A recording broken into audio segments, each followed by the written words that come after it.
اللهم صل على محمد وعلى آل محمد كما صليت على إبراهيم وعلى آل إبراهيم وبارك على محمد وعلى آل محمد كما باركت على إبراهيم وعلى آل إبراهيم في العالمين إنك حميد مجيد.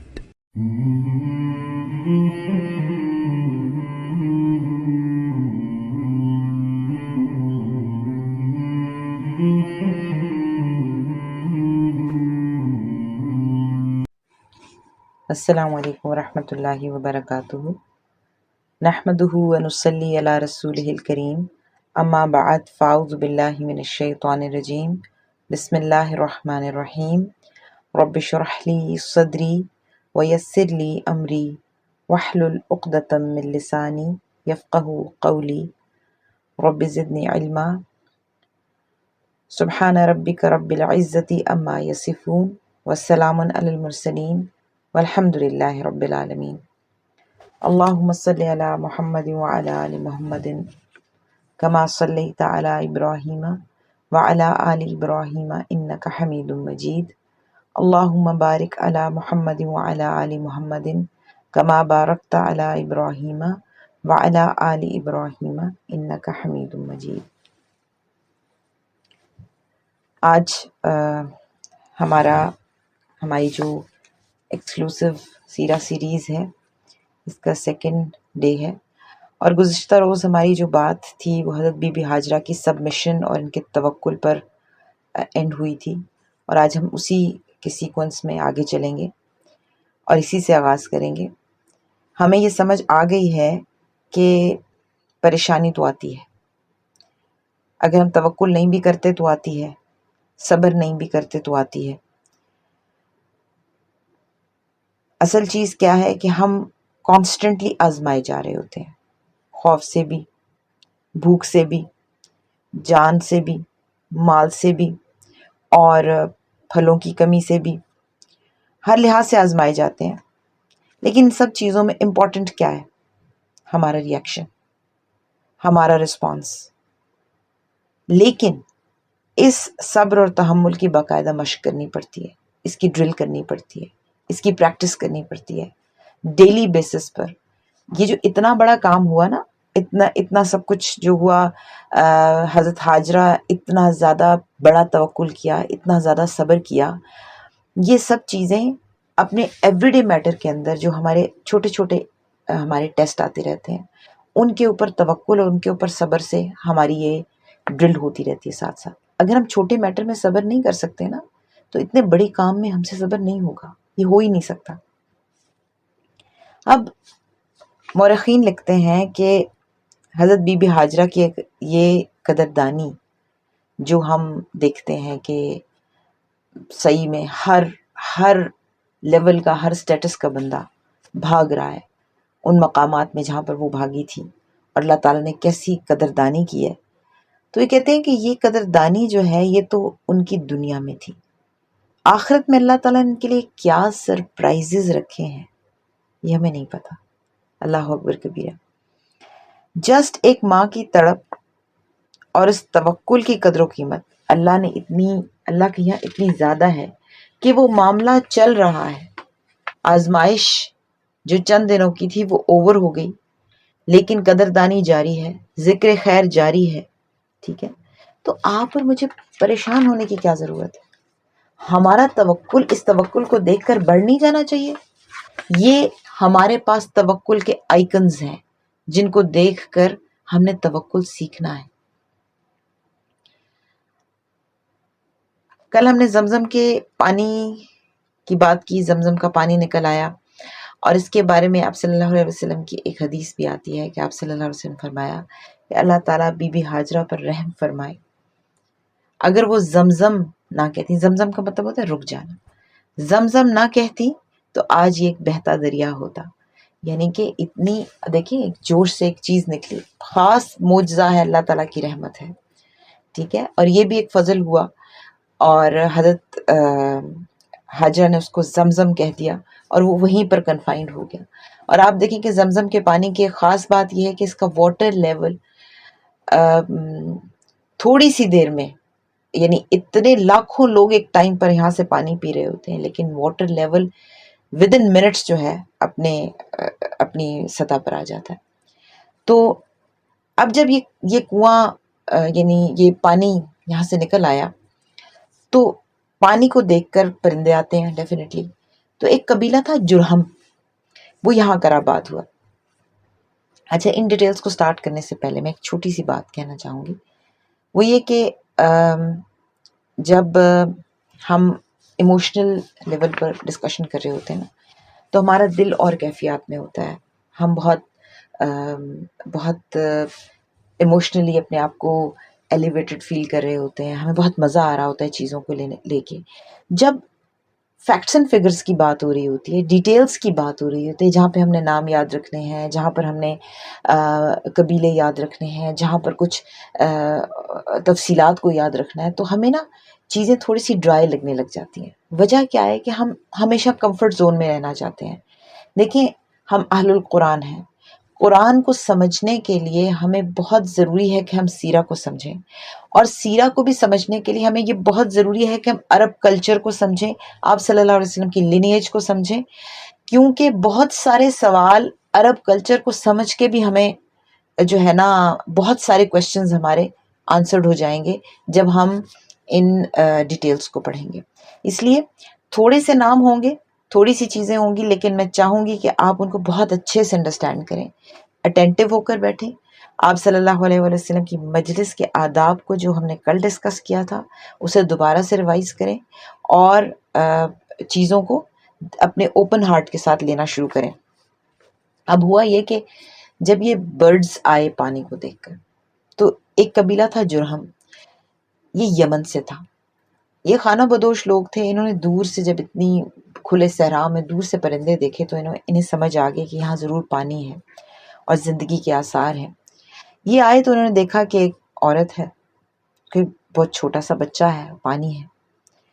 اب جرہم قبیلہ جو تھا نا، یہ بڑا ڈیڈلی تھا، اور یہ ان کے پاس اس بات کی یعنی کہ اتھارٹی کہہ لیں کہ یہ اس طرح کے جو لوگ ہوتے ہیں یہ تو آ کے فوراً چیزوں پر قبضہ کر لیتے ہیں نا. تو یہ بھی کر سکتے تھے کہ اس خاتون کو پکڑ کے کیپٹیو بناتے، انہیں قید کرتے اور پانی پہ قبضہ کر لیتے. لیکن انہوں نے آ کے حضرت ہاجرہ سے ریکویسٹ کی. اب اتنے خطرناک لوگ آ کر ایک اکیلی عورت سے ریکویسٹ کر رہے ہیں کہ ہمیں یہاں رہنے کی اجازت دی جائے. کیا یہ عجیب نہیں ہے؟ کیا یہ حفاظت نہیں ہے؟ کیا یہ اللہ تعالیٰ کی طرف سے ایک غیبی مدد نہیں ہے کہ وہ آ کے یوں ہمبل ہو کر آ رہے ہیں اور اپنے آپ کو یعنی ریکویسٹ کر رہے ہیں آ کے؟ تو اللہ تعالیٰ بہت سارے ایسے چینلز سے ہماری حفاظت فرما رہے ہوتے ہیں جن کا نام نے سوچا ہوتا ہے نا، دعا کی ہوتی ہے. کچھ پتا ہو تو دعا کرے نا. اب یہ ایک اندیکھی چیز تھی. اگر وہ اتنا بڑا قبیلہ تھا، اگر وہ حضرت ہاجرہ کو قابو میں لانا چاہتے تو کوئی مسئلہ نہیں تھا، لیکن اللہ تعالیٰ نے انہیں قابو میں رکھا حضرت ہاجرہ کے حوالے سے. اب حضرت ہاجرہ بھی تو یہی چاہتی تھی کہ ایسی ہی کوئی آبادی یہاں پر ہو. تو لیکن انہوں نے پھر بھی شرط رکھی. انہوں نے ایک گریسفلی اس چیز کو ڈیل کیا، اور انہوں نے شرط رکھی کہ ٹھیک ہے، اجازت تو ہے لیکن پانی میرا ہوگا. تو انہوں نے اس بات کو بخوشی قبول کر لیا کہ ٹھیک ہے، پانی آپ کا ہوگا. اور اس طرح مکہ میں آبادی کی داغ بل پڑی، یعنی کہ مکہ میں آبادی ایسے سٹارٹ ہوئی. اچھا، اس قبیلے کے جو لوگ تھے، انہی کے درمیان حضرت اسماعیل علیہ السلام جو ہے وہ گرو اپ کر رہے ہیں، اور یہیں پر ان سے انہوں نے عربی سیکھی. یہ عربی جو ہے حضرت ابراہیم علیہ السلام کی زبان نہیں تھی. یہ یہاں پر جرہم قبیلے کے ساتھ انہوں نے رہتے ہوئے حضرت اسماعیل علیہ السلام نے عربی سیکھی، اور یہاں پر ایک خاتون سے ان کی شادی ہوئی. اور اس بارے میں ایک روایت یہ بھی آتی کہ مین وائل حضرت ہاجرہ کا جو ہے وہ انتقال ہو گیا، اور حضرت ابراہیم علیہ السلام ملنے کے لیے آئے حضرت اسماعیل علیہ السلام کو. تو اس وقت حضرت اسماعیل علیہ السلام گھر پہ نہیں تھے، ان کی بیوی تھی. تو جب انہوں نے سے پوچھا گھر کے حالات کا، تو وہ کہنے لگی کہ میرے حالات بڑے تنگ ہیں، اور رونا رویا اپنے حالات کا.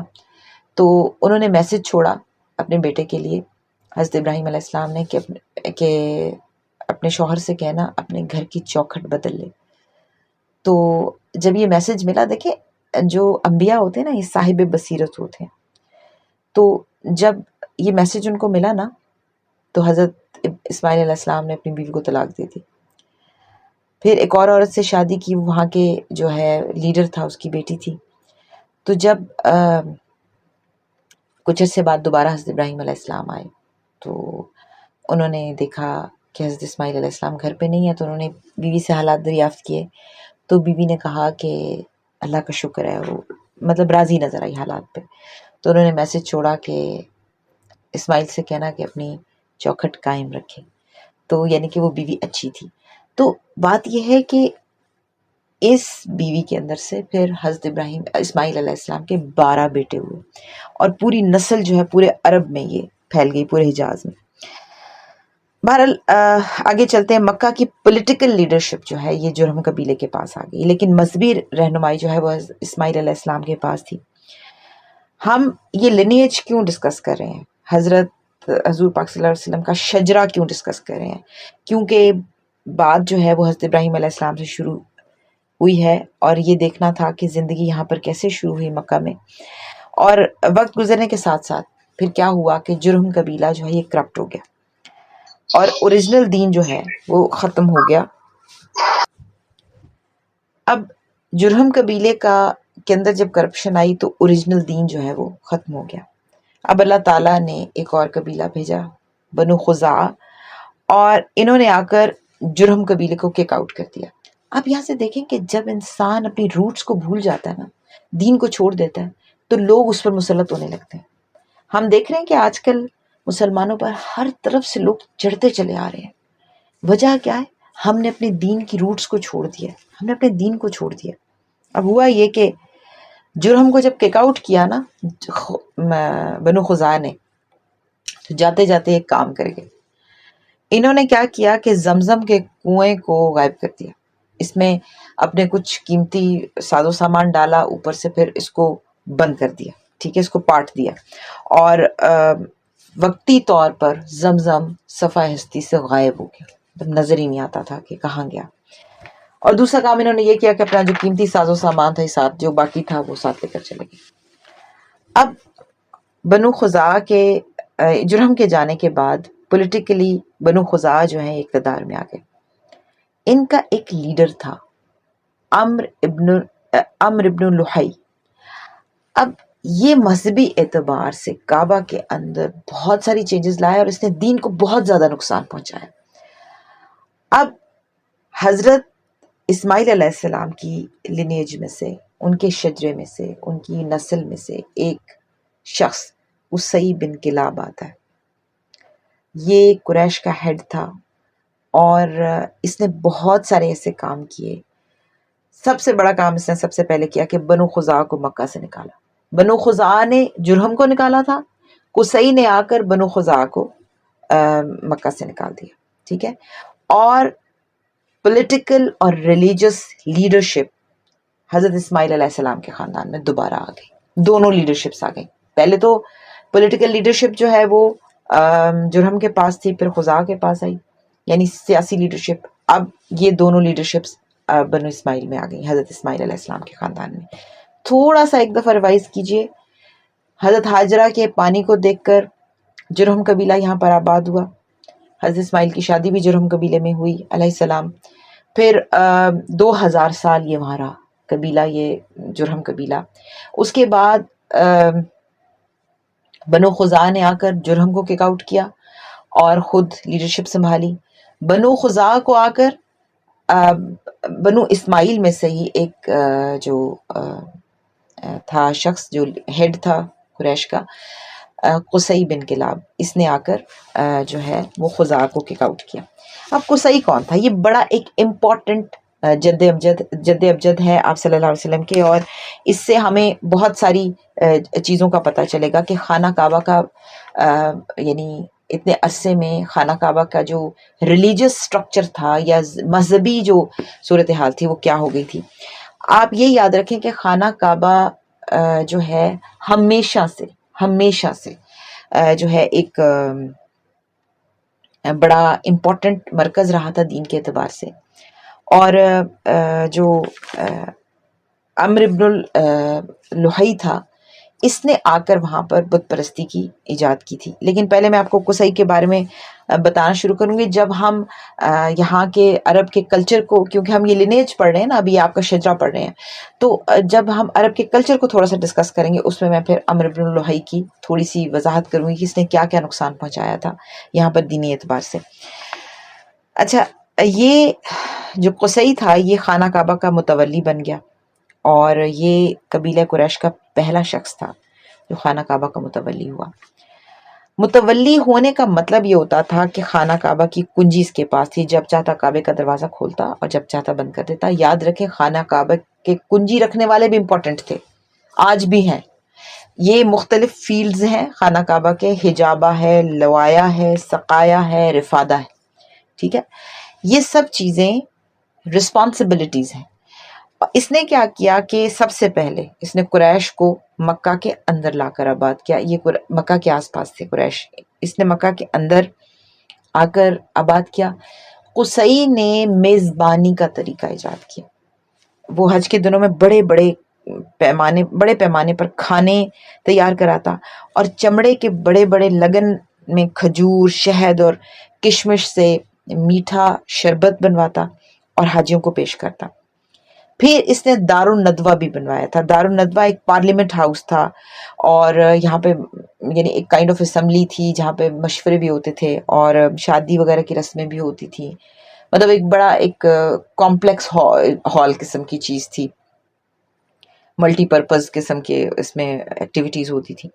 اور قریش کا جھنڈا اور کمان بھی اسی کے ہاتھ میں تھی. یعنی اس نے بہت سارے فیلڈز کو کور کر لیا نا قصی نے. ٹھیک ہے، اور اس یعنی لڑائی کا جھنڈا بھی اس کے سوا کوئی نہیں باندھ سکتا تھا. اور قریش اس کی بات بلا چونو چرا تسلیم کرتے تھے، بالکل کوئی آرگومنٹ کیے بغیر.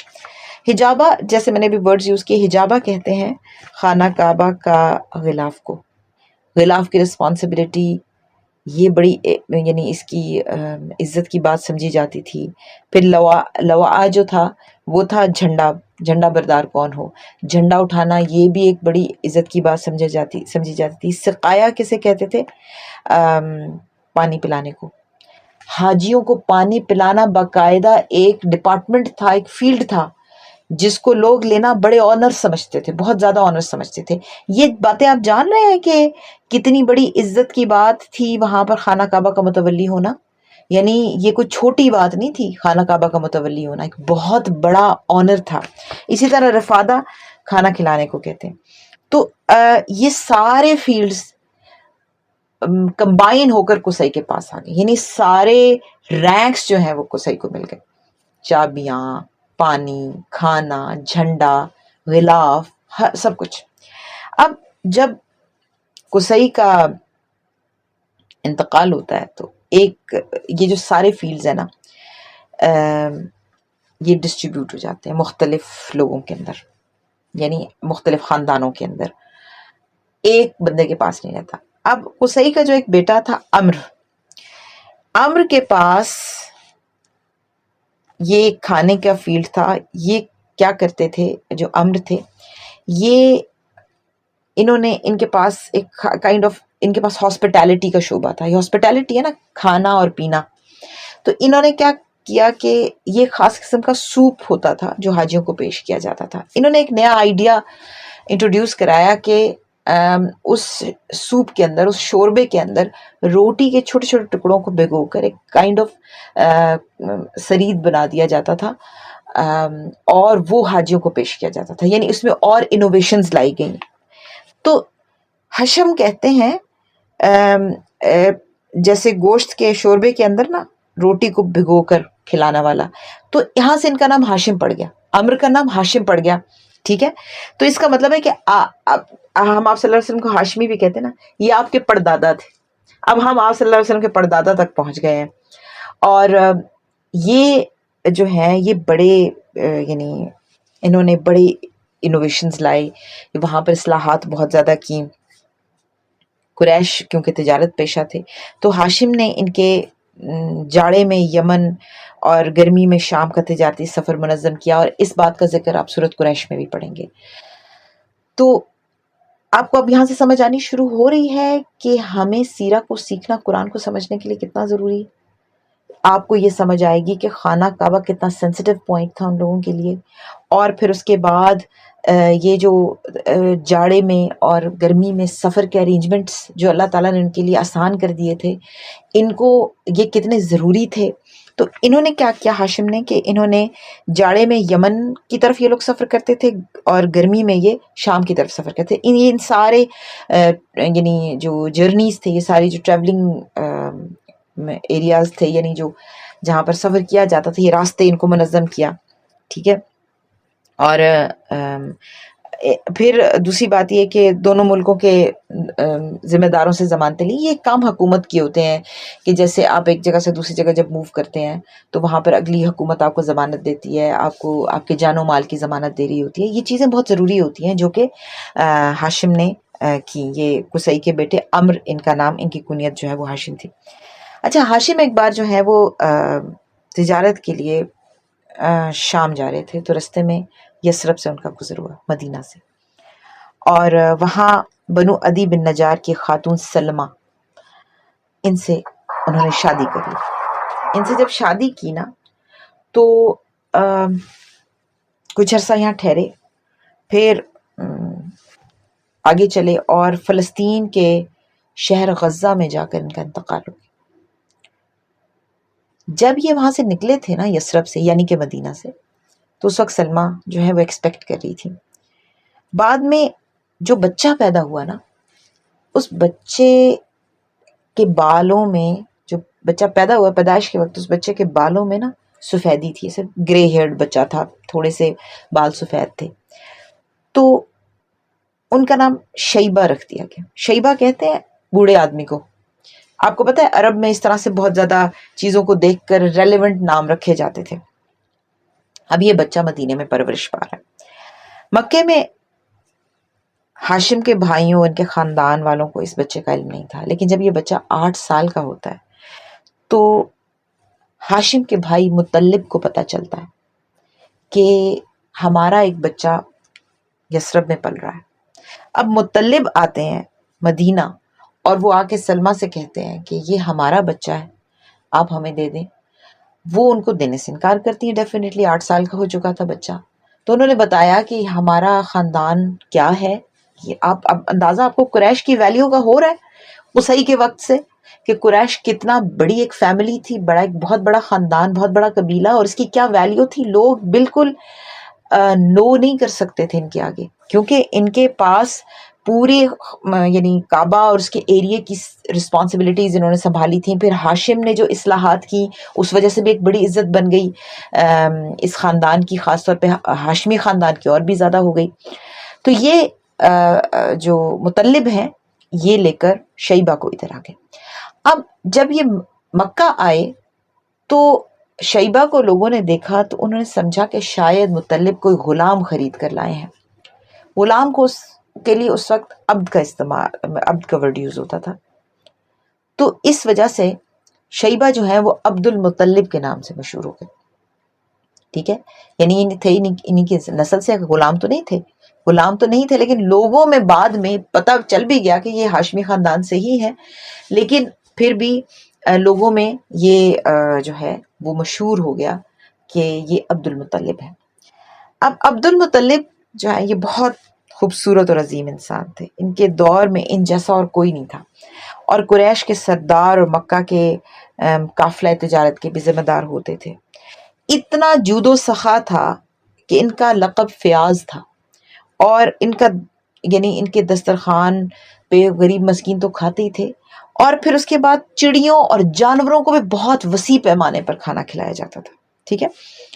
تو حضرت عبد المطلب کا جو ایک اور شرف ہے وہ یہ ہے کہ آپ نے دیکھا کب غائب ہوا، جرہم قبیلہ جب گیا تھا تو زمزم غائب ہو گیا تھا، زمزم کو انہوں نے پاٹ دیا تھا، اندر سب کچھ ڈال ڈول کے، اور اوپر سے مطلب بند کر دیا تھا، صحرا کے وہ ریت وغیرہ سب کچھ ڈالی۔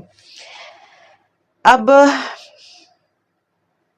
انہوں نے جو ہے اس کنویں کو کھودا اور یہاں سے کنواں برآمد ہو گیا. یہ شرف حضرت عبد المطلب کو حاصل ہے. مین وائل وہ واقعہ فیل بھی ہوتا ہے، انہی کے دور میں ہوتا ہے، اور جب ابرہہ آتا ہے اور وہ خانہ کعبہ کے اوپر حملہ کرنے کا پلان بناتا ہے تو ہاتھی صورت فیل میں اس کا ذکر آتا ہے. یہ سیکوینس ایسے بن رہا ہے کہ حضرت عبد المطلب کے دور میں ابرہہ نے خانہ کعبہ پر حملہ کرنے کی کوشش کی، اور پھر اللہ تعالیٰ نے ایک ابابیلوں کا لشکر بھیج کر اس کو جو ہے ختم کروا دیا، تباہ کروا دیا. اب یہ واقعہ روایات کے مطابق، یہ جو اصحاب الفیل کا واقعہ ہے، یہ واقعہ آپ صلی اللہ علیہ وسلم کی برتھ سے 50-55 دن پہلے کا، جسٹ 50-55 دن، تقریباً 1.5-2 مہینے. ٹھیک ہے. اب آپ سیکوینس کو اپنے دماغ میں آپ نے یہ بھی کرنا ہے کہ آپ کا جو آج کا، کیونکہ آج پے در پہ ہم چیزوں کو ڈسکس کرتے جا رہے ہیں اور واقعات اور چیزیں، تو آپ نے نا اپنے پاس میپنگ کر لینی ہے اس کی. دیکھیں ہم سیرہ کو سیکھ رہے ہیں 2-3 باتوں کی وجہ سے. ایک تو آپ صلی اللہ علیہ وسلم کی محبت کو ایکوائر کرنے کے لیے، آپ صلی اللہ علیہ وسلم کے امتی ہونے کو محسوس کرنے کے لیے، اور دوسرا اس رسپانسبلٹی کو کیری کرنے کے لیے جو ہمارے اوپر ہے. آپ صلی اللہ علیہ وآلہ وسلم کا امتی ہونے کے حوالے سے ہماری بڑی ذمہ داری ہے. ہم ایسے آ کے کھا پی کے رہ کر جانوروں کی طرح واپس نہیں جا سکتے. ہم نے آپ صلی اللہ علیہ وسلم سے ملاقات کرنی ہے تو کچھ نہ کچھ تو ہمارے پاس ہو نا، کچھ تو ہم کر کے بھی جائیں یہاں سے. اتنا مشکل دور ہے، اتنا فتنوں بھرا دور ہے. اور آپ دیکھیں کہ بعض اوقات یہ خیال شیطان دل میں ڈال رہا ہوگا کہ یہ ڈیٹیلز ہمیں جاننے کی کیا ضرورت ہے، ہم نے کیا کرنی ہے، ہمیں تو صرف آپ صلی اللہ علیہ وسلم سے جو ہے نا غرض ہے، ہمیں ان ڈیٹیلز کا کیا پتہ. دیکھیں میں آپ کو ابھی میں نے آپ کو 2 چھوٹی چھوٹی باتیں بتائیں، اس کے اندر قرآنک ریفرنسز آ گئے ہیں. اب قرآن کو سیکھنا ہماری رسپانسبلٹی نہیں ہے؟ اتنے سارے لوگ، ہر بندے کا ڈریم ہے کہ ہمارا قرآن ہو، ہم قرآن کو سیکھیں. تو کیسے سیکھ سکتے ہیں قرآن کو جب تک ہمیں یہ ڈیٹیلز ہی پتہ نہیں ہوں گی؟ اور دوسری چیز یہ کہ ہم لوگوں نے اس کو باقاعدہ سیکھنا ہے. اگر شیطان یہ کہتا ہے کہ اس کو سیکھنے کا کوئی فائدہ نہیں ہے، تو جو آپ اور میں ہم گھنٹوں گھنٹوں بیٹھ کے اپنی فیوریٹ سیلیبریٹیز کی فیملی اور ان کے گھر والے، یہ فلاں کی بیٹی اور فلاں کی بہن ہے اور یہ فلاں کی، اس کا کوئی فائدہ نہیں ہے. یہ جو ہم گھنٹوں گھنٹوں یہ کرتے ہیں اس کا کوئی فائدہ نہیں ہے. یہ جو ہم پڑھ رہے ہیں اس کا بہت فائدہ ہے. اس کا فائدہ ہمیں قرآن پڑھنے میں بھی ہوگا اور آپ صلی اللہ علیہ وآلہ وسلم کی سیرت کو جاننے میں بھی ہوگا. اس لیے کہ ہم پورے عرب کے کلچر کو گراسپ کرنے کی کوشش کریں گے، سیکھنے کی کوشش کریں گے، تاکہ ہمیں پتہ چل جائے کہ کون سی چیزیں جو ہمارے کلچر میں رائج نہیں ہے وہاں پر رائج تھی، اور وہ لوگ جسٹیفائڈ تھے وہ چیزیں کرنے میں.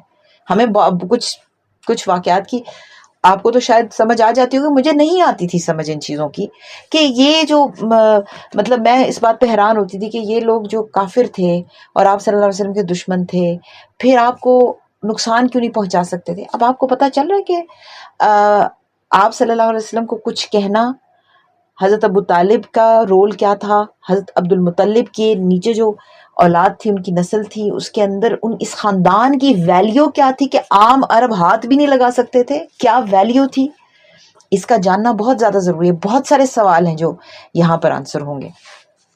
اچھا پھر کیا ہوا؟ ایک اور واقعہ ہوتا ہے.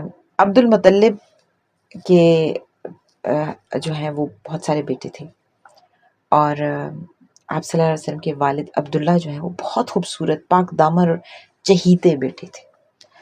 تو زمزم کی کھدائی جب ہو رہی تھی نا، تو وہاں پر یہ ہوا کہ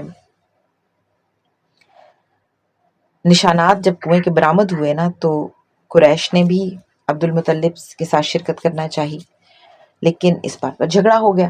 اب دیکھیں، ایک ہوتا ہے قبیلہ، ایک ہوتا ہے خاندان. قبیلے کے اندر مختلف خاندان ہوتے ہیں. اب یہ ہاشمی خاندان آ رہا ہے کیونکہ ہاشم کی اولاد ہیں. یہ اس بات پر جھگڑا ہو گیا. اب جب جھگڑا کے حل کے لیے نا، حضرت عبد المطلب نے ایک منت مانی. انہوں نے منت یہ مانی کہ اگر میرے 10 لڑکے ہوئے تو میں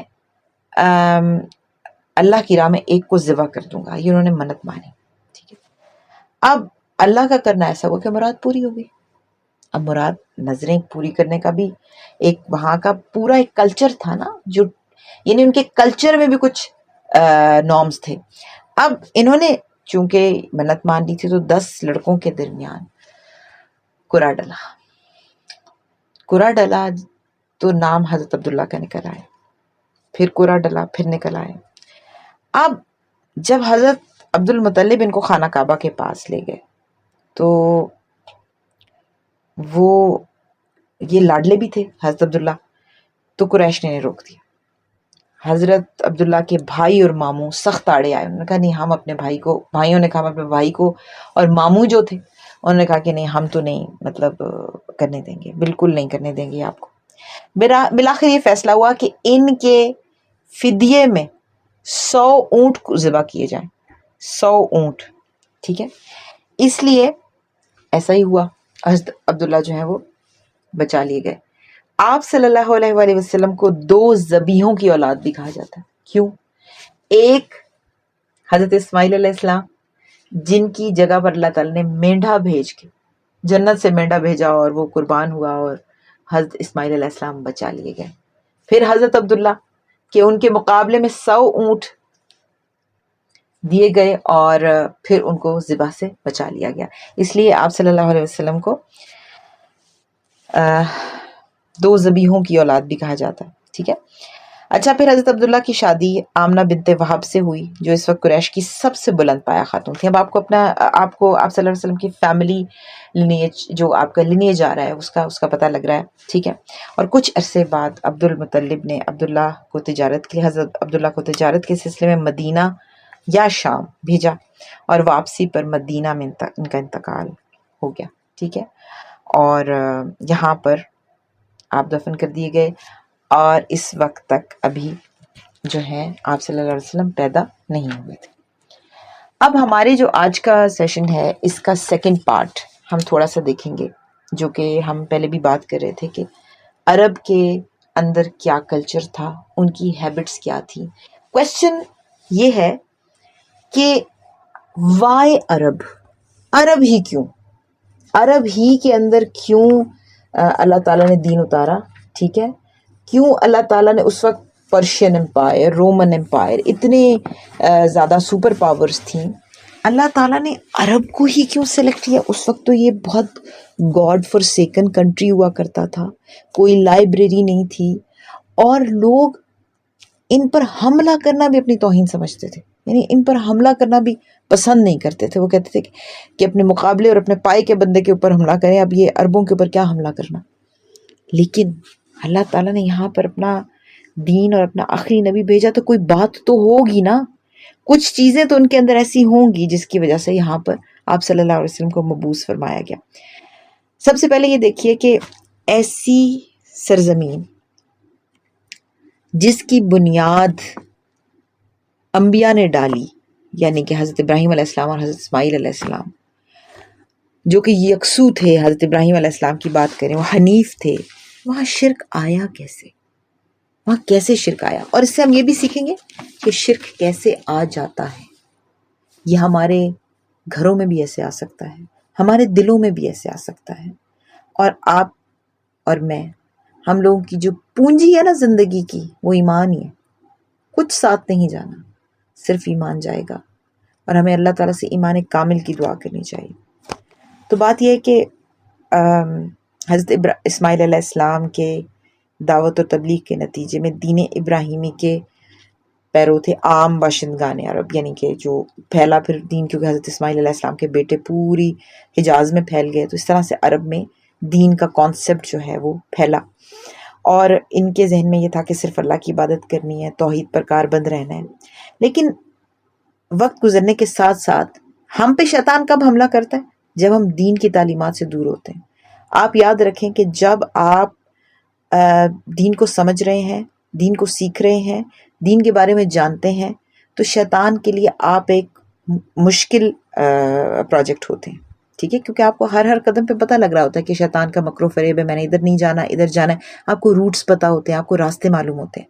لیکن جب ہم دین کے تعلیمات کو بھلانے لگ جاتے ہیں نا، شیطان ڈائریکٹ ہمیں کفر کی طرف نہیں لے کے آتا، پہلے ہمیں ہمارا سبق بھلاتا ہے، جو ہم نے اپنی زندگی کا سلیبس جو ہم جانتے ہوتے ہیں نا، ایک نسل پہ کام شروع کرے گا، اس سے اگلی نسل بالکل ہی یعنی تھوڑی سی کم علم ہو جائے گی، اس سے تیسری نسل جو آئے گی وہ بالکل ہی فارغ ہوگی، ٹھیک ہے، جیسے کہ اب ہو رہا ہے۔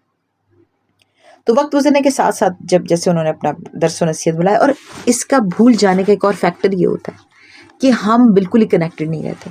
مثال کے طور پہ کوشش یہ کریں کہ ہفتے میں کم از کم ایک دفعہ کسی جگہ آپ ضرور کنیکٹڈ ہوں جہاں سے آپ کو دینی تعلیمات ملیں۔ ادروائز یہ بہت مشکل چیز ہے کہ آپ نے بچپن میں ایک چیز سیکھ لی، اس کے بعد ساری زندگی آپ نے اس کو ریوائز نہیں کیا تو وہ یاد رہے۔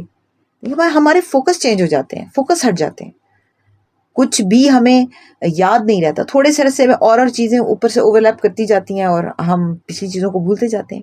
تو ہوا یہ کہ انہوں نے جب یہ اپنے دین کو بھلایا اور ان کے اندر توحید اور دین ابراہیمی کے although اس میں کچھ توحید اور دین ابراہیمی کے شاعر باقی تھے، لیکن پھر عمرو بن لحی منظر عام پہ آیا، جس کا میں نے ابھی تھوڑی دیر پہلے ذکر کیا، یہ بنو خزاعہ سے تھا، ٹھیک ہے۔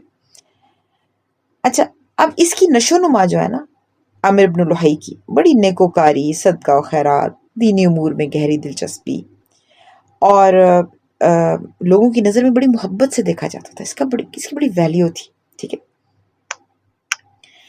اور پھر اس کو اکابر علماء میں کنسیڈر کیا جاتا تھا عمرو بن لحی کو، ٹھیک ہے، کہ اس کو بڑی عزت کی نظر سے دیکھا جاتا تھا اور بڑا مطلب اس کا مقام تھا۔ اب اس نے ایک دفعہ ملک شام کا سفر کیا، دیکھیں انسان کی مت کبھی بھی پلٹ سکتی ہے، بس اللہ سے معافی مانگتے رہنا چاہیے۔ وہاں اس نے دیکھا کہ بتوں کی پوجا ہو رہی ہے، سمجھا کہ یہ تو بہت بہتر چیز ہے، بڑی، کیونکہ انسان جو ہے نا، یہ ندرت پسندی جو ہے نا، ہمیں بڑا بڑا نقصان دیتی ہے ہمارے دین کو، کہ ہمیں دین میں کوئی نئی نئی چیزیں آئیں، ذرا ایکسائٹمنٹ فیل ہو۔ شیطان نے کوئی چوڑیاں نہیں پہنی ہوئی، یاد رکھیں، یہ مختلف راستوں سے آتا ہے، مختلف طریقوں سے بہکاتا ہے، چیزوں کو اٹریکٹیو بنا کے پیش کرتا ہے۔ اس کو برحق سمجھتے ہوئے اس نے کہا کہ یہ تو بڑی بہتر چیز ہے، اور اس کو لگا کہ ملک شام تو پیغمبروں کی سرزمین ہے اور آسمانی کتابیں بھی یہاں نازل ہوتی رہی ہیں، تو یہاں اگر بت پرستی ہو رہی ہے تو وائی ناٹ کہ ہم بھی بت پرستی سٹارٹ کر دیں۔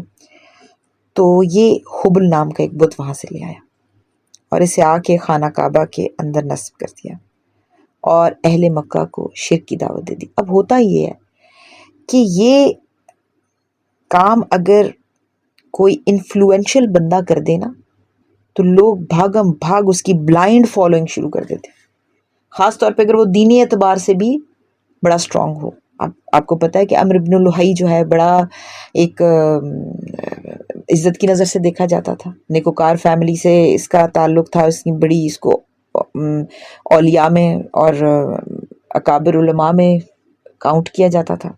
اب یہ کام اگر ایک آرڈینری پرسن کرتا نا تو شاید اس کو اتنی فالوئنگ نہ ملتی، لیکن چونکہ یہ عمرو بن لحی نے کیا تھا، ٹھیک ہے، تو لوگوں کو اس نے جب دعوت دی تو اہل مکہ نے اس پر لبیک کہا، اور بہت جلد حجاز کے لوگ اس کے نقش قدم پر چل پڑے۔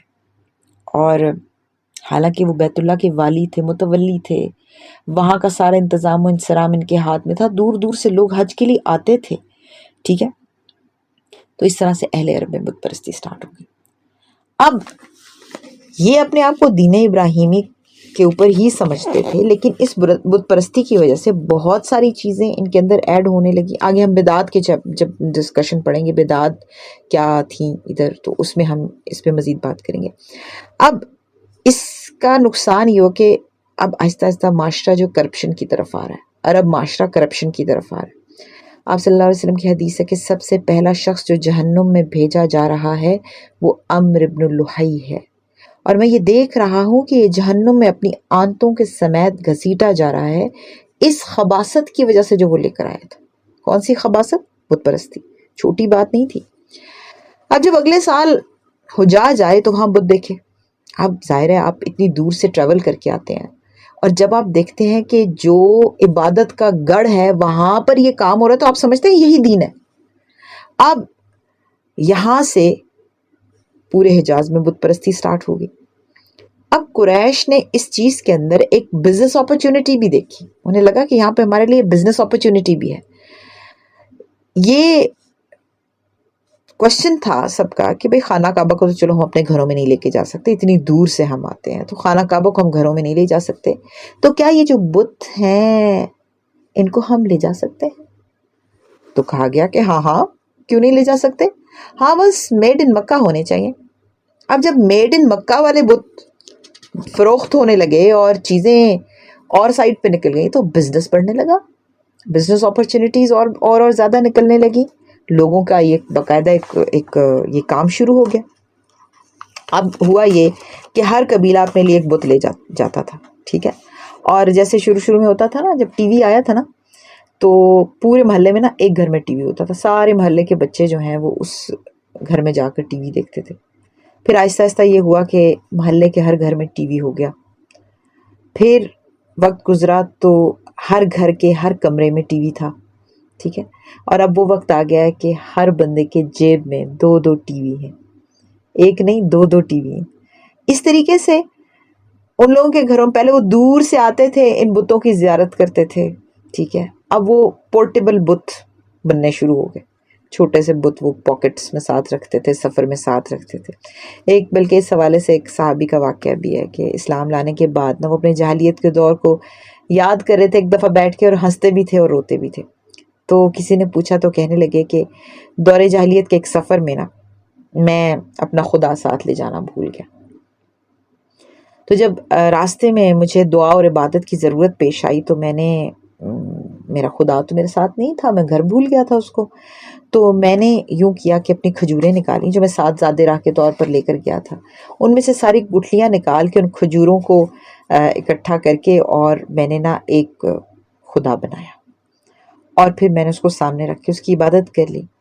اب میں روحانی طور پر تو پرسکون ہو گیا، لیکن اب جب روح کا پیٹ بھرا تو پھر اب اپنی بایولوجیکل بھوک لگ گئی۔ اب جب بھوک لگی نا تو پھر میں نے اپنے اس خدا کی پہلے ٹانگ کھائی، پھر ہاتھ کھایا اور پھر میں پورا خدا ہضم کر گیا۔ تو وہ اس بات پر کبھی ہنستے تھے کبھی روتے تھے، یعنی روتے اپنی جہالت پر تھے اور ہنستے تھے کہ یہ کیا بے وقوفی ہے، ٹھیک ہے۔ تو جب انسان کی مت پلٹتی ہے نا تو وہ ہر کام کا ریزن تلاش کر دیتا ہے۔ اب آپ دیکھیں کہ وہ بھی تو ایک جیتا جاگتا انسان تھا نا، جس نے کھجوروں سے ایک بت بنایا، اور ایک اور صحابی نے اسلام قبول کیا اپنے بت کی وجہ سے۔ کیسے؟ وہ کہتے ہیں کہ ایک دفعہ میں ایک سفر میں گیا تو میں اپنا بت ساتھ لے گیا اور اس کو میں نے سفر کے دوران ایک جگہ رک کر میں نے اس کو سامنے رکھا، عبادت کی، اس کے بعد میں سو گیا تو میرا بت بھی ساتھ ہی پڑا تھا۔ تو جب میری آنکھ کھلی تو میں نے دیکھا کہ ایک لومڑی اس کے اوپر پیشاب کر رہی ہے، تو میں نے سوچا کہ یہ کیسا خدا ہے، یہ کیسا خدا ہے جو خود اپنے آپ کو اس نجاست سے نہیں بچا سکتا۔ تو کہتے ہیں کہ بس مجھے وہ میرا ٹرننگ پوائنٹ تھا اور میں نے جو ہے نا اس کی وجہ سے اسلام قبول کر لیا۔ تو آپ دیکھیں کہ دین حق جو شرف دیتا ہے نا اور جو عزت دیتا ہے وہ انسان کو کہیں سے نہیں ملتی۔ ابن عباس فرماتے ہیں کہ رضی اللہ تعالیٰ عنہ کہ حضرت عمر ابن الخطاب جو ہمارے آپ دیکھیں دین کا ایک پلر ہے، اس دور میں 2/3 دنیا پر انہوں نے حکومت کی ہے، تو اگر اسلام نہ ہوتا تو عمر ابن الخطاب عمر فاروق ہوتے رضی اللہ تعالیٰ عنہ، زیادہ سے زیادہ کیا ہوتا، یہ اپنے قبیلے کے سردار بن جاتے، بہت انٹیلیجنٹ تھے تو یہ اپنے قبیلے کے سردار بن جاتے، کیا ہوتا، لیکن امیر المومنین نہ ہوتے، 2/3 ورلڈ پر اس طرح سے حکومت نہ ہوتی، شاید یوتھ میں فوت ہو جاتے، کیونکہ بہت شراب پیتے تھے اسلام لانے سے پہلے، بہت زیادہ، ٹھیک ہے۔ تو دین نے، اسلام نے کتنا شرف بخشا، اور حضرت عمر فاروق اس بات کو بعد میں ایڈمٹ بھی کرتے تھے کہ یہ ساری عزت جو ہے یہ ہمیں دین کی وجہ سے ملی۔ تو اس کے علاوہ یہ جو اب میں یعنی تھوڑا سا ہم نے ایک گلمپس لیا ہے کہ شرک کیسے سٹارٹ ہوا، تو اس کے علاوہ عرب میں 2 اور مذاہب بھی تھے، یہود اور نصارہ، ٹھیک ہے۔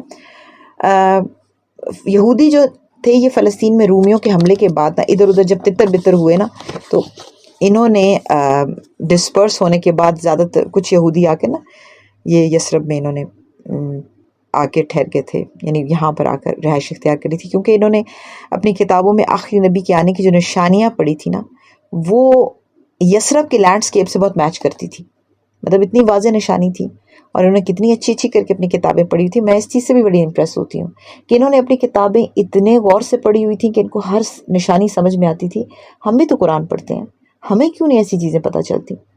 ابھی آپ آگے انشاءاللہ بحیرہ راہب کا قصہ پڑھیں گے، نستور کا پڑھیں گے، تو اس میں یہی چیزیں تھیں کہ ان لوگوں نے اپنی کتاب کو بڑے غور سے پڑھا ہوا تھا کہ ان نشانیوں کو بہت اچھے سے پہچانتے تھے. اب یہود آ کے وہ لینڈسکیپ دیکھ کر وہاں پر آباد ہو گئے ہیں کہ یہی وہ جگہ ہے کہ جہاں پر آخری نبی آنا ہے، جو کتابوں میں نشانیاں بتائی گئی ہیں. ٹھیک ہے. اور جہاں تک عیسائیت کے مذہب کا تعلق ہے، انہوں نے رب، انسان اور فرشتوں کو خلط ملط کر دیا تھا، اور ایک عجیب سی انہوں نے نشانی بنا لی تھی، یعنی عجیب سا مذہب انہوں نے ٹرانسفارم کر دیا تھا. تو یہ کچھ مذاہب تھے. اب آپ یہ دیکھیے کہ یہاں پر بدعات کیا تھی، خاص طور پہ قریش میں، کیونکہ یہ لوگ قریش تو خانہ کعبہ کے متولی تھے، تو ان کی بدعات پورے عرب میں پھیلنی تھی، کیونکہ جو یہ کام کرتے تھے لوگ حج کی نیت سے جب آتے تھے دیکھتے تھے ان کو، وہ پھر وہی چیزیں لے کر گھر جاتے تھے. ٹھیک ہے. اب یہ اپنے آپ کو دینی اعتبار سے دین ابراہیمی پر ہی سمجھتے تھے. ٹھیک ہے. پورے طور پر انہوں نے یہ دین نہیں چھوڑا تھا، اس لیے وہ خانہ کعبہ کی بہت تعظیم کرتے تھے، اس کا طواف کرتے تھے، حج اور عمرہ ہوتا تھا، عرفات اور مزدلفہ میں جاتے تھے، ہدی کے جانور ہوتے تھے جو قربانی کے لیے، جن کی قربانی دی جاتی تھی. البتہ اس میں انہوں نے بہت ساری نئی یعنی انوویشنز کر دی تھی، بدعات انٹروڈیوس کرا دی تھی. اچھا، قریش کی ایک بدعت یہ تھی کہ وہ کہتے تھے کہ ہم چونکہ حضرت ابراہیم علیہ السلام کی اولاد ہیں اور حرم کے پاسبان ہیں، بیت اللہ کے متولی ہیں، تو ہمارا ہم مرتبہ تو کوئی ہو نہیں سکتا، اس لیے ہمارے حقوق سب سے الگ ہیں دوسروں کے حقوق سے، ہمارے حقوق کے برابر کسی کے حقوق نہیں ہیں. اور وہ کہتے تھے کہ وہ اپنا نام حمص رکھا ہوا تھا انہوں نے، حمص، بہادر اور پرجوش. یہ قریش کا دوسرا نام بھی آپ کہہ سکتے ہیں اس کو، حمص. اور یہ کہتے تھے کہ یہ ہمارے شایان شان ہی نہیں ہے کہ ہم ایون حج اور عمرے کے لیے بھی حدود حرم سے باہر جائیں. تو پھر یہ کیا کرتے تھے، یہ عرفات نہیں جاتے تھے، یہ نہ افاظہ وہاں سے کرتے تھے بلکہ مزدلفہ میں ہی ٹھہرے رہتے تھے اور وہیں سے افاظہ کر لیتے تھے. ٹھیک ہے. اللہ تعالیٰ نے اس بدعت کو فرمایا کہ ثم افیدوا من حیث افاض الناس، وہیں سے تم بھی افاظہ کرو گے جہاں سے دوسرے لوگ افاظہ کرتے ہیں. اب اس ایک آیت کی سمجھ آپ کو آئی کہ یہ کیوں کہا ہے اللہ تعالیٰ نے کہ اب ہم کہتے ہیں کہ سارے لوگ وہیں سے افاظہ کرتے ہیں. بھائی سارے لوگ عرفات جاتے ہیں، کون نہیں جاتا؟ لیکن یہ جو بات اللہ تعالیٰ نے کہ اب سمجھ آ رہی ہے کہ اچھا یہ لوگ نہیں جاتے تھے، کہتے تھے ہم تو بہت ریسپیکٹیبل ہیں، ہم کیوں جائیں، ہم تو بڑے شرف والے ہیں، عزت والے ہیں، ہم اہل مکہ ہیں، ہمیں کوئی ضرورت نہیں ہے، عام لوگ بھی عرفات جائیں اور ہم بھی عرفات جائیں. یہ کیا بات ہوئی؟ تو یہ بدعت انہوں نے خود ایجاد کر لی تھی. ان کی ایک اور بدعت یہ تھی کہ احرام کی حالت میں قریش خاص طور پہ، حمص خاص طور پہ پنیر اور گھی بنانا درست نہیں سمجھتے تھے، اور نہ ہی یہ بال والے جو کوئی خیمہ ہوتا تھا اس میں داخل ہوتے تھے. ٹھیک ہے. اور یہ کہتے تھے کہ سایہ اگر حاصل کرنا ہو تو چمڑے کے خیمے سے سایہ حاصل کریں ورنہ نہ کریں. ایک اور ان کا یہ تھا کہ حرم کے باشندے جو تھے حج اور عمرہ کے لیے اگر آئیں اور بیرون حرم سے کوئی کھانے کی چیز کوئی آتی تھی تو وہ نہیں کھاتے تھے. ایک اور بدعت یہ تھی کہ جو حرم کے باہر سے لوگ حج کرنے اور عمرہ کرنے کے لیے یا طواف کرنے کے لیے آتے تھے تو وہ کہتے تھے کہ آپ نے جو بھی لباس پہننا ہے وہ حمص سے لیا گیا ہو، یعنی کہ قریش سے لیا گیا ہو. قریش سے، اب دیکھیں نا یہ کتنے بزنس مائنڈڈ ہو گئے تھے. انہوں نے کہا کہ قریش سے لیا ہوا لباس ہو، اور اگر یہ کپڑا دستیاب نہ ہو قریش سے خریدا ہوا تو پھر ننگے طواف کریں، ادروائز ان کی عبادت قبول نہیں ہوگی. تو پھر یہ کیا کرتے تھے، عورتیں کیا کرتی تھیں کہ سارے کپڑے اتار کے چھوٹا سا کھلا کرتا پہن لیتی تھی اور اسی میں طواف کرتی تھی. ہم نے پڑھا ہوا ہے نا کہ یہ ننگے طواف کیا کرتے تھے، تو یہ اسی وجہ سے تھا. ٹھیک ہے. اور پھر انہی خرافات کے خاتمے کے لیے اللہ تعالیٰ نے قرآن مجید میں فرمایا خذوا زینتکم عند کل مسجد یا بنی آدم خذوا زینتکم عند کل مسجد. اے آدم کے بیٹو، ہر مسجد کے قریب اپنی زینت اختیار کرو، یا اپنے لباس کو دیکھو، پورا لباس پہنو. ٹھیک ہے. اور ہوتا یہ تھا کہ اگر کوئی معزز بندہ بیرون حرم سے لائے ہوئے اپنے ہی کپڑوں میں طواف کر بھی لیتا، مطلب اگر معزز بندہ ہے تو اس سے نہیں لے سکتے تھے، وہ کپڑے نہیں اتروا سکتے تھے، پھر وہ ان کپڑوں کو پھینک دیتا تھا. وہ کہتا تھا کہ نہ اس سے وہ خود فائدہ اٹھاتا تھا، نہ کسی دوسرے کو فائدہ اٹھانے دیتا تھا. ایک اور بدعت یہ تھی کہ جب یہ احرام پہن لیتے تھے نا تو پھر اس کے بعد یہ اپنے گھروں میں دروازے سے نہیں آتے تھے، بیک سائڈ پہ ایک ہول بنا لیتے تھے اپنے گھر میں، وہیں سے آتے جاتے رہتے تھے. ٹھیک ہے، تو اللہ تعالیٰ نے قرآن مجید میں فرمایا وَأْتُوا الْبُيُوتَ مِنْ أَبْوَابِهَا، اپنے گھروں کو ان کے دروازوں سے آؤ. That's the right way. ٹھیک ہے، تو یہ چھوٹی چھوٹی چیزیں تھیں. اب ایک اور چیز جو ہم آج دیکھیں گے اور اس سے بھی ہمیں پتہ چلے گا کہ یہ کیوں ہوا، مطلب خاص طور پہ سرزمین حجاز کو کیوں سلیکٹ کیا گیا. کچھ تو جاہلی عادات تھیں بہت زیادہ، جیسے کہ طبقہ اشراف میں مرد اور عورت کا جو تعلق تھا وہ خاصا ترقی یافتہ تھا، جسے ماڈرن کہتے ہیں. ٹھیک ہے، عورت کو بہت زیادہ خود مختاری حاصل تھی اور اس کی بات مانی جاتی تھی، اور اس کا اتنا احترام و تحفظ کیا جاتا تھا کہ اس کی خاطر تلواریں نکل آتی تھی اور خون ریزیاں ہو جاتی تھیں. آدمی جب بھی کوئی مرد اپنے شجاعت یا اپنے اس کا ذکر کرتا تھا، اپنی تعریف کرنا چاہتا تھا، تو وہ عموماً عورت کو مخاطب کرتا تھا. اور بعض اوقات عورت چاہتی تو قبائل کی صلح کے لیے بھی ان کو اکٹھا کر لیتی تھی. آپ کو وہ واقعہ بھی یاد ہوگا نا کہ جب آپ صلی اللہ علیہ وآلہ وسلم کو جو یہ جب نبوت ملی اور شروع میں تو حضرت خدیجہ تو بہت مالدار خاتون تھیں، تو آپ صلی اللہ علیہ وسلم بہت سادہ زندگی گزارتے تھے. تو حضرت خدیجہ نے پھر اپنا مال سارا ایک جگہ پر اکٹھا کیا اور وہاں کے مکہ کے اشراف کو بلایا اور ان کو کہا کہ میں آپ کو گواہ بنا کے کہہ رہی ہوں کہ یہ مال جو ہے یہ محمد کا ہے صلی اللہ علیہ وسلم.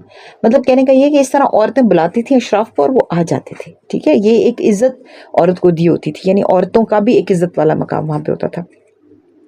اور لیکن ان تمام، یعنی عورت چاہتی تو صلح کے لیے قبائل کو اکٹھا بھی کر سکتی تھی، اور عورت چاہتی تو جنگ اور خون ریزی کے شعلے بھی بھڑکا سکتی تھی، اتنی اس کو پہنچ تھی اس کی. اور پھر ان تمام باتوں کے باوجود بغیر کسی جھگڑے اور لڑائی کے مرد کو گھر کا سربراہ سمجھا جاتا تھا. یہ پکی ٹھکی بات تھی کہ مرد ہی گھر کا سربراہ ہے. ٹھیک ہے، اور اس کی بات جو ہے، مرد کی بات فیصلہ کن ہوا کرتی تھی، اور نکاح جو ہیں سارے وہ اولیاء کے زیر نگرانی انجام پاتے تھے. عورت کو یہ حق نہیں تھا کہ اپنے ولی کے بغیر نکاح کرے.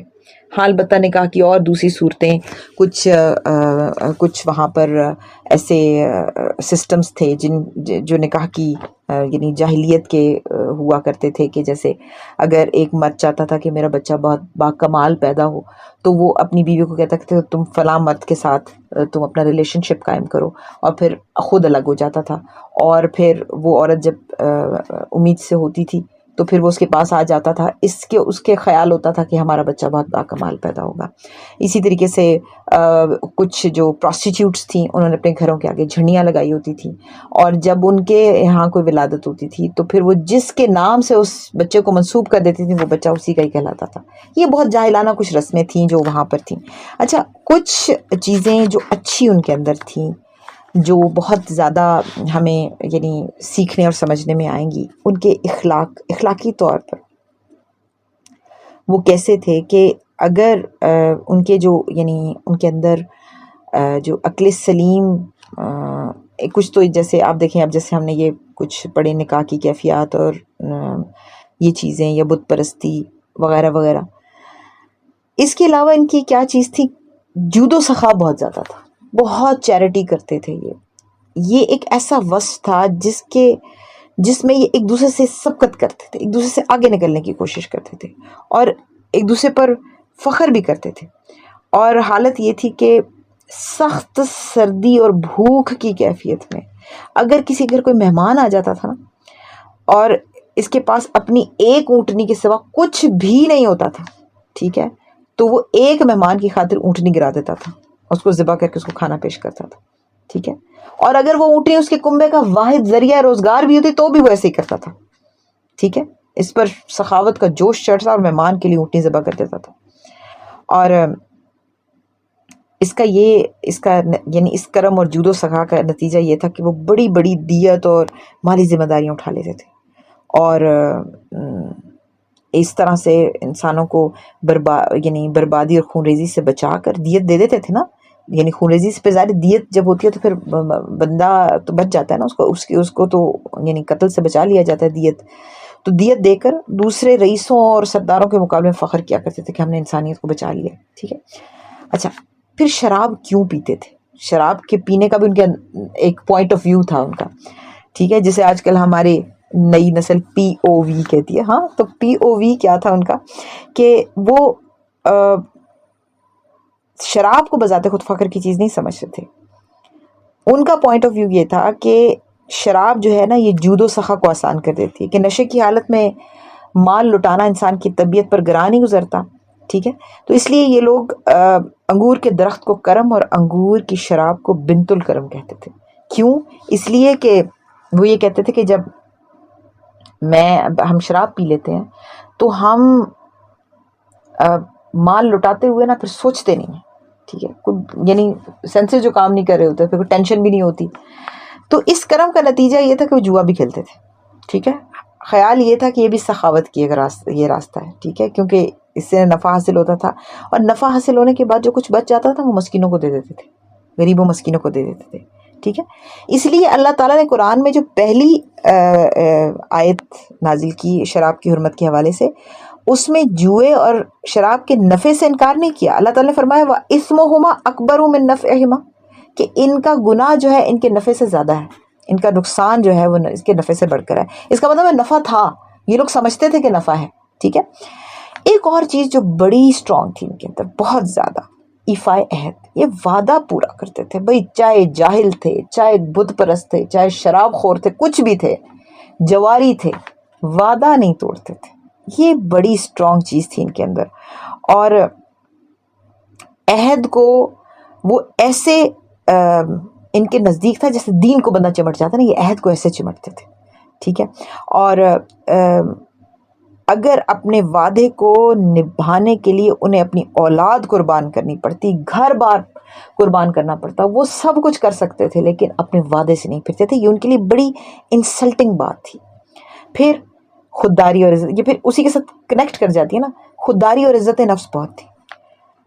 اس چکر میں ظلم و جبر برداشت کرتے تھے. اور ان کا جو خودداری تھی اور عزت نفس وہ ایسی تھی کہ جب آپ دیکھیں پہلی ہجرت ہو رہی ہے تو بڑی ہی انسلٹ فیل کی قریش نے کہ حبشہ میں دوسرے ملک میں چلے گئے ہیں ہمارے لوگ یہاں سے ہجرت کر کے، تو ہماری کیا عزت رہ گئی ہے کہ وہ لوگ کیا کہیں گے ہمارے بارے میں. کیونکہ پہچانے تو یہ جاتے تھے نا پورے حجاز میں، اور آس پاس کے لوگ یہاں پر یہ خانہ کعبہ کی وجہ سے ان کی بہت رسپیکٹ بھی کرتے تھے. اور پھر ہوتا یہ تھا کہ شجاعت اور غیرت اتنی زیادہ حد سے بڑھی ہوئی تھی کہ بات کوئی ہوتی نہیں تھی بڑک اٹھتے تھے. ٹھیک ہے. ذرا سی بات ذلت و اہانت ہو جاتی تھی، ان کی تلواریں نکل آتی تھیں اور نہایت خون ریز جنگ چھیڑ دیتے تھے. وہ مولانا الطاف حسین حالی نے کہا ہے نا کہ کبھی پانی پلانے پہ جھگڑا، کبھی گھوڑا آگے بڑھانے پہ جھگڑا، اتنی تھی باتوں پر لڑائیاں ہو جاتی تھیں. ٹھیک ہے. اور یہ سارا سال جنگ کرتے تھے، اور صرف 4 مہینے جو حرمت کے آتے تھے نا اس میں ان کی جنگیں رکتی تھیں، پھر بازار سجتے تھے، پھر وہاں پہ تجارتیں ہوتی تھیں، پیسہ کماتے تھے، پھر جنگیں کرنی شروع کر دیتے تھے. یہی کام تھا. تو یہ جو چھوٹی چھوٹی چیزیں ہیں جو ہم نے دیکھی ہیں، امانت بہت اچھی پوری کرتے تھے، امانت پہ خیانت نہیں کرتے تھے. کہ اگر کسی نے کوئی چیز امانت رکھوا دی ہے نا تو بس پھر امانت پوری کرنا جو ہے نا ان کے بعد بس تھا. وعدہ پورا کرنا، امانت پوری کرنا، ایگریمنٹس جو ان کے درمیان میں ہوتے تھے. جب ہم بدر کا واقعہ پڑھیں گے اس کے اندر ہم ان کے ایگریمنٹس دیکھیں گے. اب آپ کو افایت کی جب سمجھ آ جائے گی نا پھر آپ کو بہت سارے واقعات سمجھنے میں بہت آسانی ہوگی. تو یہ جو آج کا ہمارا جو سیشن تھا یا آج کی جو ہماری کلاس تھی اس کے اندر جو چیزیں ہم نے سیکھی، تھوڑا سا اس کو دیکھیں. آپ صلی اللہ علیہ وسلم کی لینیج کو تھوڑا سا ہم نے دیکھا. بہت اگر ہم بہت ڈیٹیل میں نہیں گئے، چند نام تھے، یہ اتنے تھوڑے نام نہیں ہیں. آپ کا شجرہ پورا اس کو کبھی دیکھیں تو اس کے اندر آپ کو پتہ لگے گا یہ تھوڑے سے نام نہیں ہیں. یہ ہم نے صرف آسانی کے لیے تھوڑے سے ناموں کو فوکس کیا جو مین نیمز تھے. اس کے علاوہ عرب کلچر، وہاں کے دینی جو حالت تھی، جو ریلیجس ان کی کنڈیشن تھی، اس کو ہم نے دیکھا. وہاں کی خوبیاں اور خامیوں کو دیکھا. خوبیوں کو اس لیے دیکھا کہ آپ صلی اللہ علیہ وسلم تشریف لا رہے تھے تو ان کے کون سے وہ عادات و خصائل تھے جو اس کلچر کے اندر راسخ تھے، جس کے بعد ہمیں آپ صلی اللہ علیہ وسلم کی سیرہ کو سمجھنے میں بھی ہیلپ ہوگی انشاءاللہ، اور ہمیں قرآن کو سمجھنے میں بھی ہیلپ ہوگی. تو اللہ تعالی ہم سب کا حامی و ناصر ہو. وآخر دعوانا ان الحمدللہ رب العالمین. السلام علیکم ورحمۃ اللہ وبرکاتہ.